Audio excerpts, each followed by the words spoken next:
"I'm increasing my offer," he said. "Double what I originally proposed. Cash. Today." The judge's gavel echoed through the silent courtroom like the final crack in a life already falling apart. Emily sat frozen, her trembling hands gripping the edge of the wooden table as every word of the ruling stripped away another piece of the future she had spent 15 years building. The house was awarded to her husband. Their savings were divided so unfairly that little remained for her. Even the family dog followed him home. Around the room, familiar faces avoided her eyes, unwilling to stand beside the woman everyone suddenly treated like a failure. Outside the courthouse, the cold wind felt sharper than ever. Across the parking lot, her ex-husband laughed beside a younger woman, loading expensive luggage into a gleaming luxury SUV. Within hours, photos of their celebration flooded social media. Friends who once promised lifelong loyalty congratulated him while pretending Emily no longer existed. By sunset, everything she owned fit inside two worn suitcases resting on the stained carpet of a rundown roadside motel. The buzzing neon sign outside her cracked window flickered endlessly, while the smell of damp walls and old cigarettes filled the tiny room.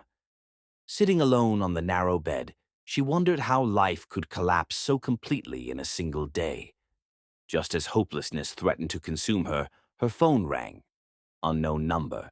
She almost ignored it. "Miss Carter?" a calm voice asked.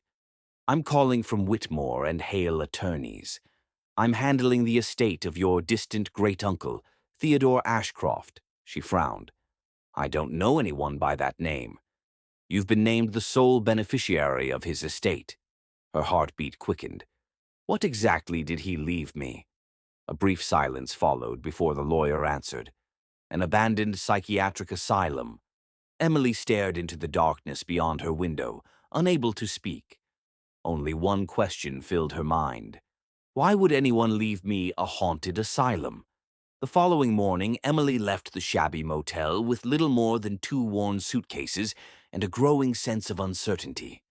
The address the attorney had given her led far beyond the city, where busy highways gave way to narrow country roads lined with dense forests and forgotten farmland.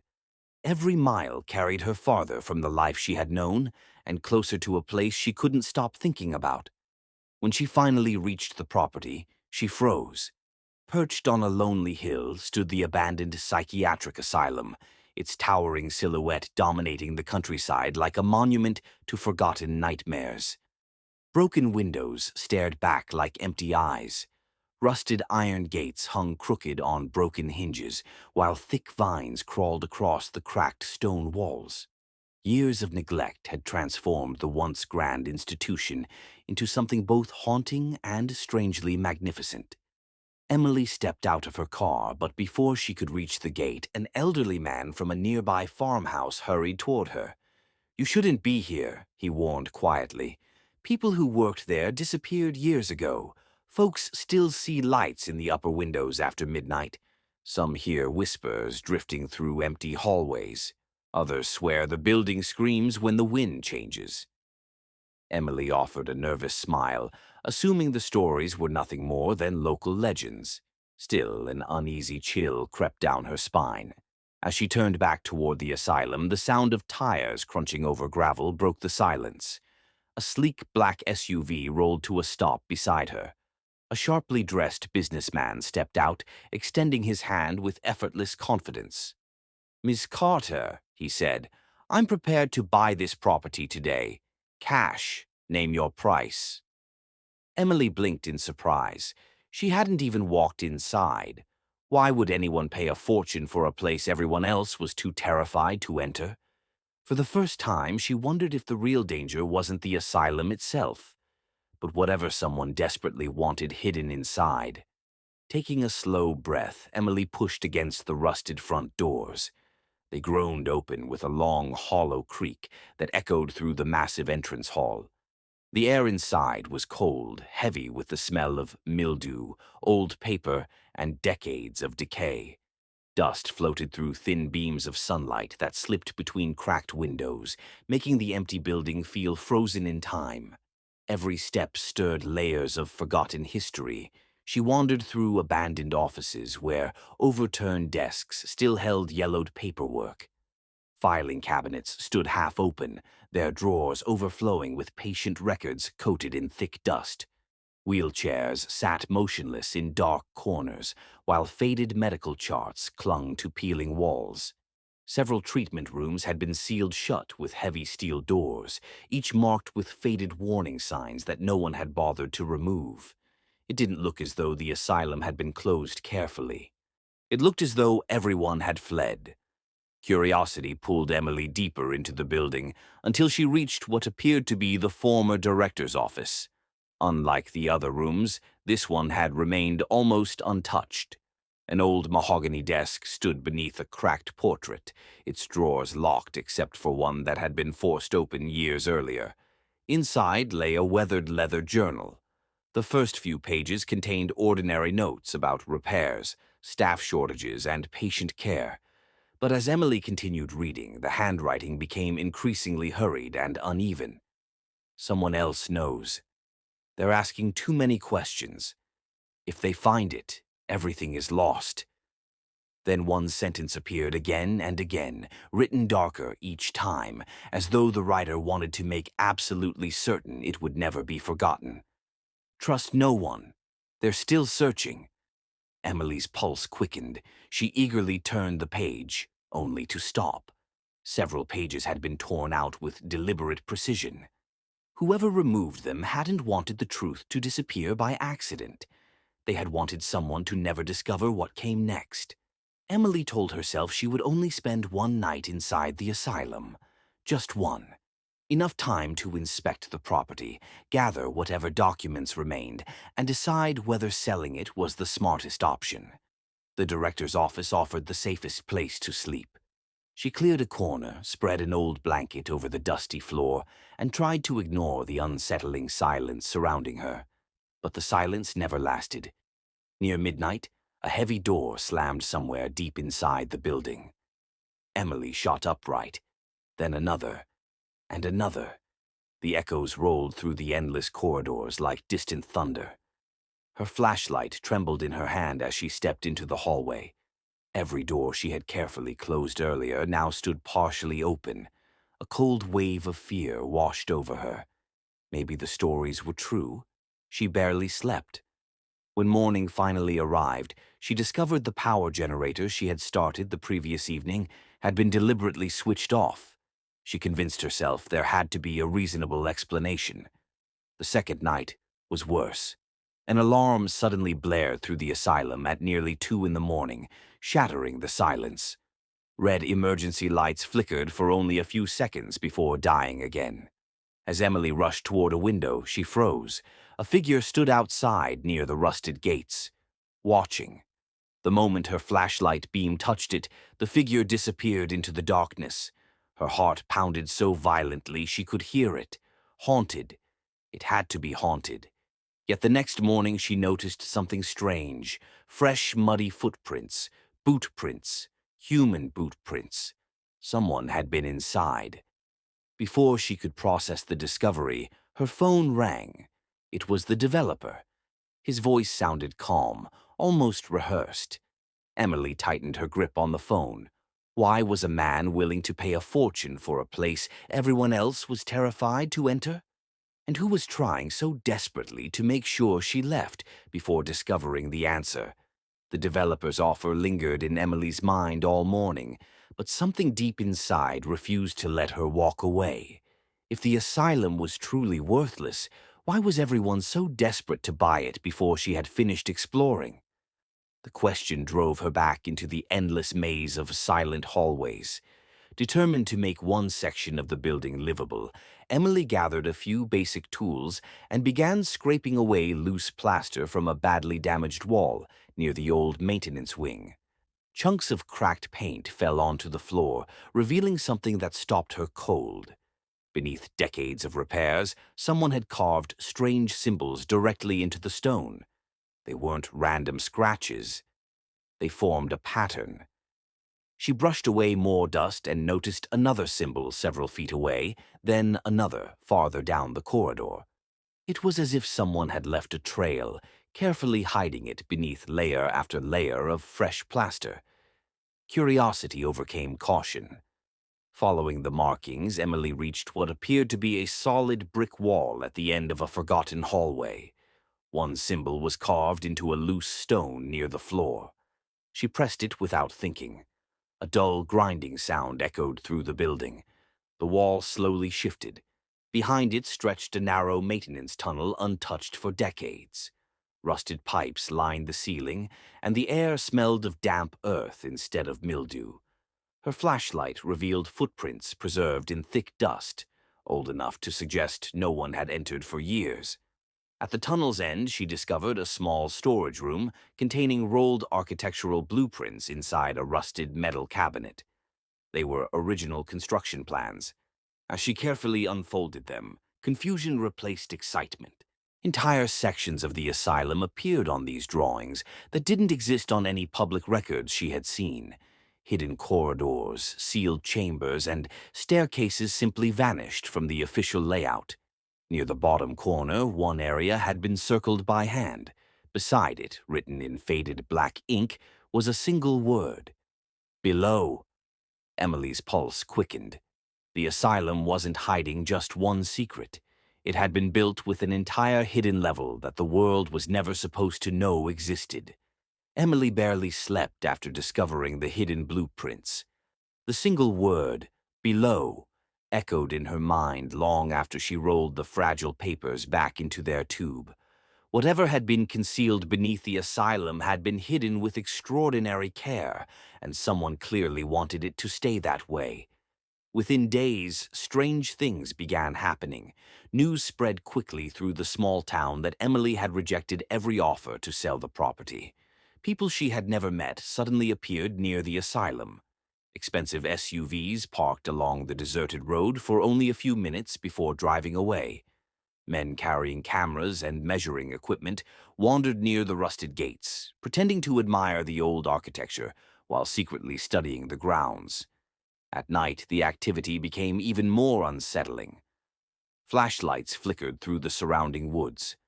Emily watched from an upstairs window as shadowy figures slipped over the fence, disappearing into the darkness before she could confront them.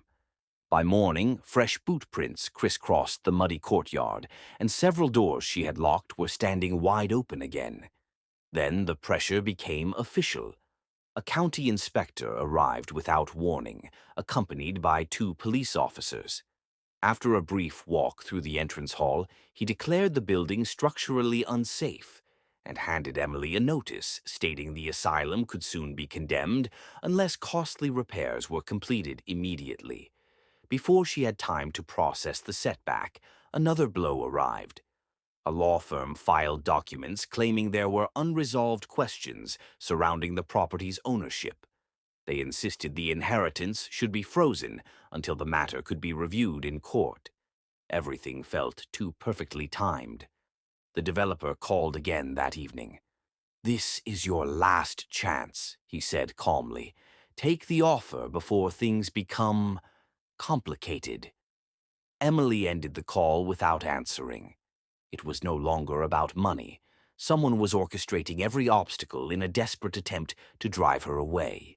And with every threat, Emily became more certain that whatever lay below the asylum was valuable enough for powerful people to risk everything to claim it first.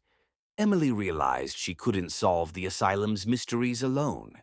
The journal, the hidden blueprints, and the strange symbols all pointed towards something buried beneath the building, but none of them explained how to reach it. Searching through old town archives, she found the name of a retired local historian, Professor Arthur Bennett, a man who had spent decades researching the asylum before it was abandoned. At first, Arthur refused to get involved. "The people chasing that place don't give up," he warned. "Too many have asked the wrong questions and regretted it." But when Emily showed him the weather journal and the original blueprints, his expression changed. For the first time in years, he looked genuinely frightened. Together, they searched every corner of the asylum. Arthur noticed details Emily had overlooked. Patient paintings hanging in forgotten hallways weren't random artwork at all. Hidden within their landscapes were tiny symbols identical to those carved beneath the plaster. Decorative patterns along the walls matched markings found on the original blueprints, while coded entries in the journal revealed dates connected to a violent period in history. Slowly, the pieces began fitting together. The asylum's founder hadn't built secret passages for escaping. He had built them to protect something. According to Arthur's research, during a time of political chaos and widespread violence decades earlier, an influential family had entrusted the founder with an object so valuable that countless people would kill to possess it. Instead of hiding it in a bank or a private estate, he concealed it beneath the one place no one would willingly search: the asylum. Every clue pointed toward the basement. Every symbol ended there. Every journal entry ended there. Yet, despite hours of searching, they found no hidden door, no concealed staircase, no mechanism leading below. As evening settled over the abandoned building, Emily noticed movement outside. Several black SUVs rolled quietly onto the distant road. The people hunting the secret had arrived, and whatever entrance they were searching for, they intended to find it before she did. The black SUVs remained outside until dawn. Whoever had arrived wasn't leaving. Emily and Arthur knew they had only one chance to uncover the truth before the asylum was taken from them forever. Returning to the boiler room, they spread the original blueprints across the dusty floor. Arthur traced every hidden corridor with his finger before stopping at a tiny architectural detail almost too small to notice. "The measurements don't match," he whispered. The boiler itself wasn't centered. It had been built to hide something. Together, they pushed against the enormous cast-iron furnace. At first, it refused to move, but after several desperate attempts, rusted wheels beneath its base finally shifted. The heavy machine rolled aside with a deafening scrape, exposing an iron platform engraved with the same symbols Emily had discovered beneath the plaster. She placed the leather journal onto the center of the platform. A loud metallic click echoed beneath their feet. The floor trembled. Slowly, a concealed elevator rose from the darkness below, its ancient gears groaning as though they hadn't moved in a century. Heart-pounding, Emily and Arthur stepped inside. The elevator descended deeper and deeper until it stopped before an enormous steel vault sealed behind a circular door. After forcing the ancient locking mechanism open, they stepped into a chamber unlike anything they had imagined. Rows of gold bars gleamed beneath layers of dust. Antique coins, priceless jewelry, rare paintings, and centuries-old historical artifacts filled shelves stretching into the darkness. Locked cabinets contained stacks of legal documents, handwritten ledgers, and sealed government files preserved in perfect condition. Arthur carefully opened one leather-bound ledger. His face turned pale. "This isn't just treasure," he said quietly. "It's evidence." The records detailed decades of bribery, fraudulent land deals, stolen fortunes, and secret agreements involving politicians, judges, business tycoons, and powerful families who had believed these files were lost forever. The asylum hadn't merely hidden unimaginable wealth. It had safeguarded the proof of corruption that could destroy some of the country's most influential people. At that moment, footsteps echoed from the elevator behind them. Someone else had finally found the vault, and they hadn't come to share its secrets. The sound of approaching footsteps grew louder with every passing second. Emily quickly gathered the journal and several of the leather-bound ledgers, while Arthur searched for another way out. Before the strangers reached the vault, they slipped behind towering shelves filled with forgotten crates.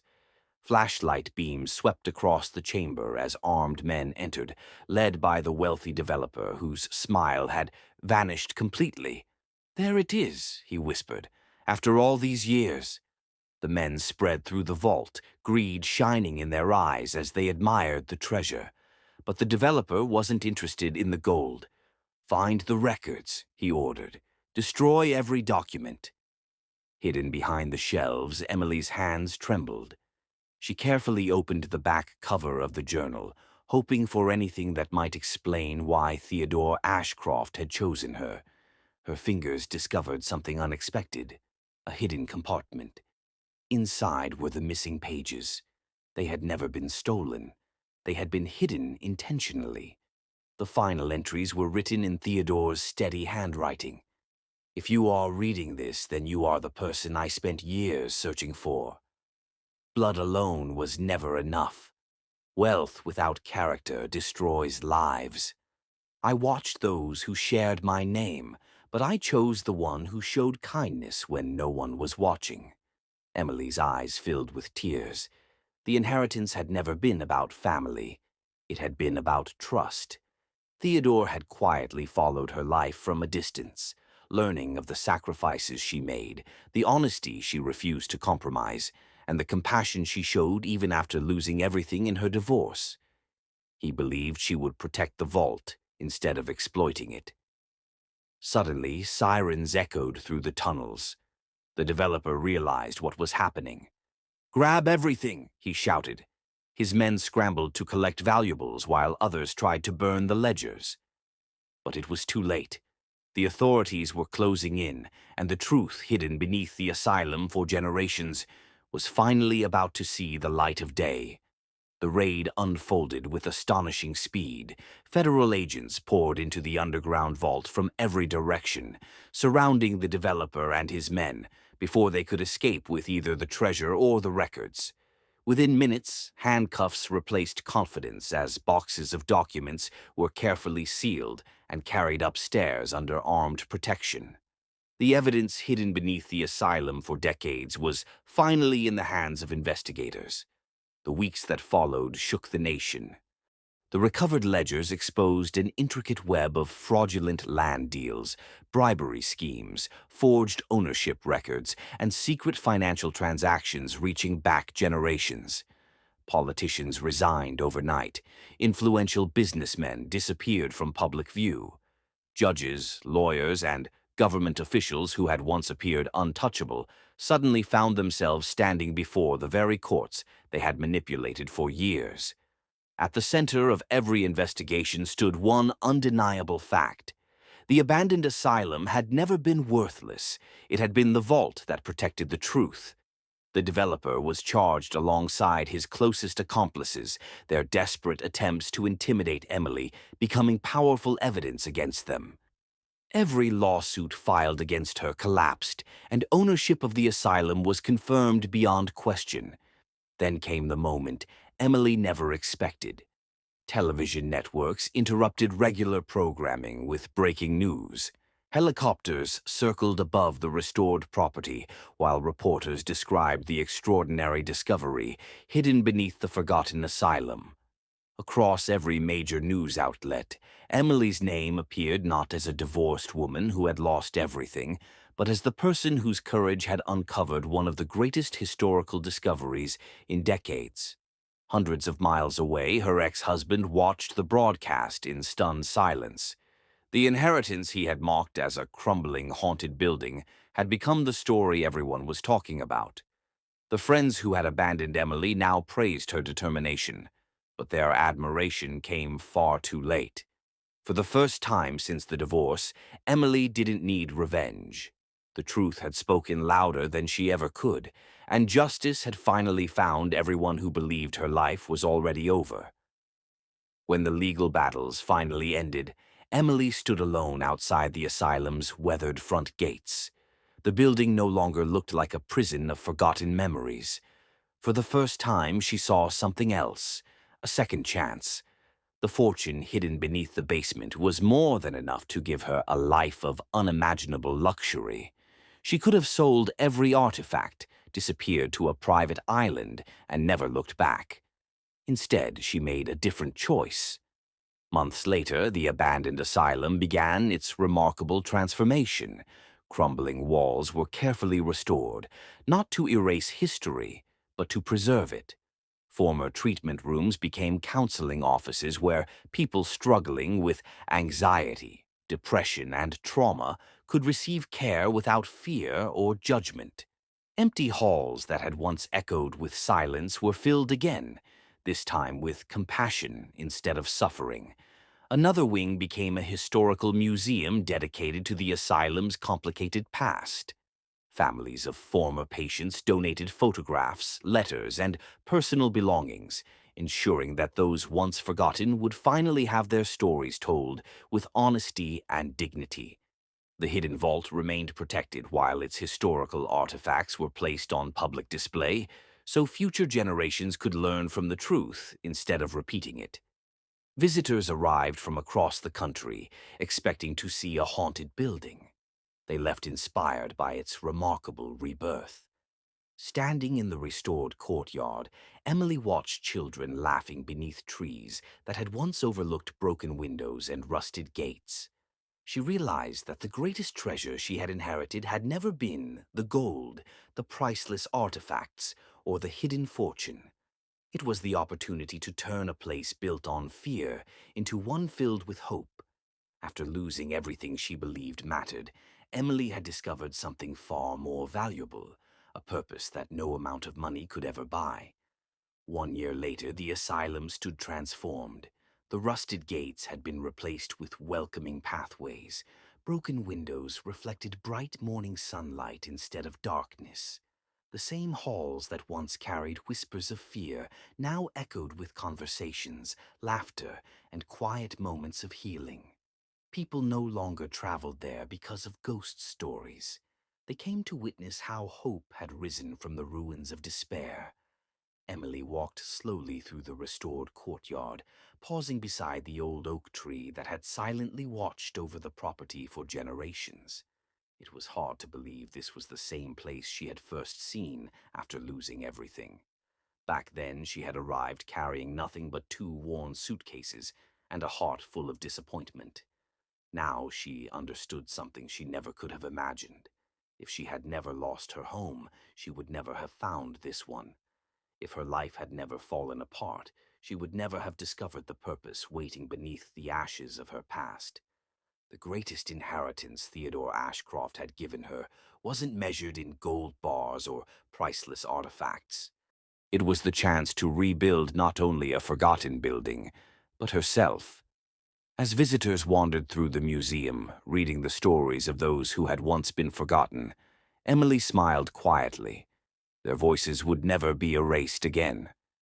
Before leaving for the evening, she stepped into the former director's office one last time. Her eyes drifted toward the restored portrait hanging above the mahogany desk. Something caught her attention.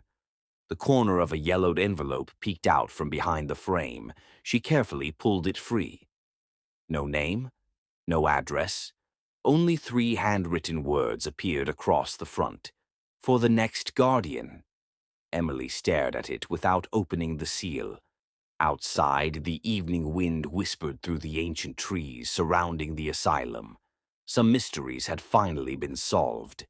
But somewhere within those old walls, one last secret was still waiting for the right person to uncover it.